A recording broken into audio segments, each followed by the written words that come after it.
Hello and welcome to Post, the channel where we discuss all things hockey and all teams. You often hear stories of players who are so generous. You know, they sign autographs outside the airport, outside the arena. They give back to local communities and groups and participate in events and just, go visit children at the hospital. They just do a lot of great things. And I wanted to take this opportunity to thank Chris Stewart from Minnesota. He did a pretty special thing for a fan, and that fan actually wrote into us here at Post to Post. They emailed me, and I think it's important that we share the story because it's a pretty cool story, and it's important that people can see this generosity.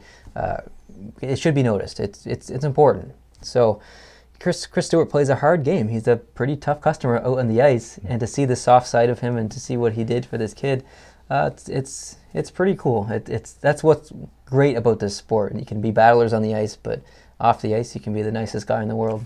A lot of the people who excel at hockey, like the Chris Stewarts of the world, they're from oftentimes, smaller communities, smaller towns, rural places, not big city guys. So they grew up and their parents dragging them to rinks long before they were famous. So it's not that long ago they were the kid that is now waiting in line to meet them. Yeah, they appreciate it. And they remember. Yeah, great. So I'd actually like you to read this on camera if you don't mind. This is from CJ. Okay. Hello, my name is CJ, and I'm a 14-year-old kid. It was my birthday yesterday, and as my present, I got to go to the Wild game, and here's my experience. So we won against the Colorado Avalanche 2-1, and that night, after walking out, we walked past the grass that the Minnesota Wild come out of. And Chris Stewart, my favorite player, came past us with his windows down, and we waved and didn't do anything else, but he got out and shook my hand. And he still had no idea it was my birthday, just to show how genuine he is. But back to the story, he got out, and when I told him it was my birthday and my name, he said he can get me something better than just meeting him. So he went to the back and grabbed his back of his car, I guess, and grabbed his Warrior Dynasty and signed it for me and gave it to me. And I like to share to show that he's a real, genuine guy that truly cares about his fans and loves to give back. And thanks, Neil, for giving your time to read this and responding to me on YouTube from CJ. Now, I get a lot of emails a day. I can't respond to everyone. I unfortunately just don't have time, but I read them all. I appreciate you guys writing in, and I appreciate CJ, you writing in and sharing this story with me. It's a really cool story. And obviously you've seen the picture behind me this whole time of Chris Stewart with CJ. And the picture of the stick that he got, then the signature. All the best written on there. That is great. Pretty cool. It just shows you how great of a guy he is. And this is probably not the best time of the night for a hockey player. They've had probably a morning skate, a couple of meals, maybe some media availabilities, 3 hours of dressing room and practice, or practice skating and playing the actual game, and then showers and everything else after.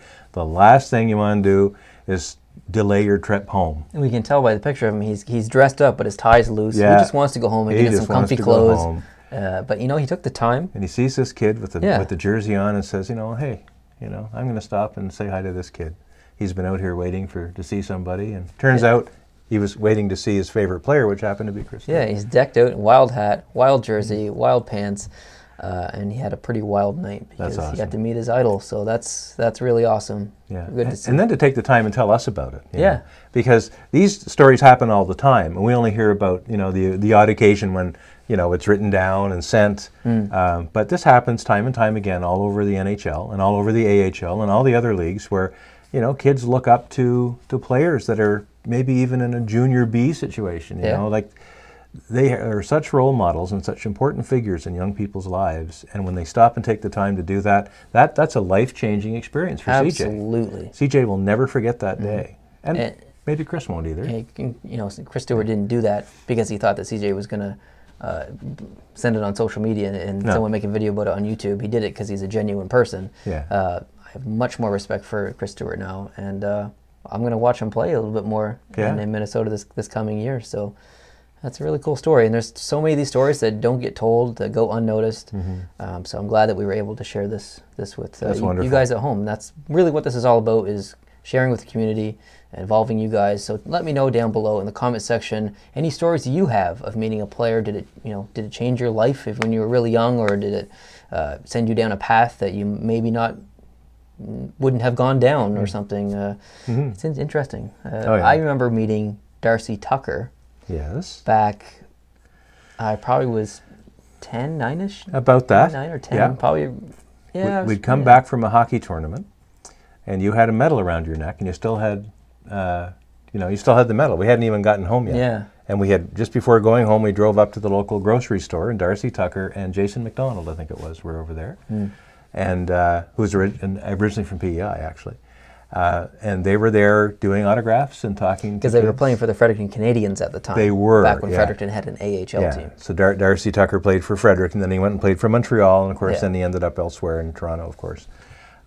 So we have a picture. I don't know if you're going to show it. I don't even know where it is. I'm sure it's somewhere. I'll try to show it. We'll find it. Yeah. And there's a picture. Basically, it's Neil standing between Darcy and Jason, and Darcy's holding Neil's medal like that, And you remember, I remember. Oh yeah, I was vividly. Yeah. And here's what that picture was taken by the Fredericton Canadian staff. They took that picture. They took all those pictures back to Fredericton, processed them, and this is back in the days before digital. Yeah, it's like 1994, 95 or something. Yeah, and sent the pictures back to the communities to be distributed to the people that were in the photos. What a great gesture that was. Absolutely. So it was super. Pretty cool. And that grocery store was not close to Fredericton. No, it's an hour away. It was an hour away. They drove an hour to go to some lonely old grocery store in the middle of nowhere to sign autographs. That's pretty cool. Part of the things that players have to do in the minors, in the AHL, the ECHL, whatever, they have to go out and do promotions. Probably it's not on the top of their list of things they want to do on a Saturday afternoon. But they tough it out. They go and do that. That's part of being a hockey player, is connecting with fans. Yeah. And they did it, and they did a great job, because they honestly looked like they were having fun. Yeah, they did. They really did. They were smiling the entire time. You could tell it was genuine. Yeah, it was great. All right, thank you guys very much for watching this video. Hope you liked it. Like I said earlier, share your story down below, and I read all the comments. I can't respond to them all, but I read them all, and I appreciate you guys taking the time to leave them. If you like this video, hit the like button. If you're new to this channel, I hope you can hit the subscribe button and join us here for all kinds of hockey content. We'll see you in the next video. Adios.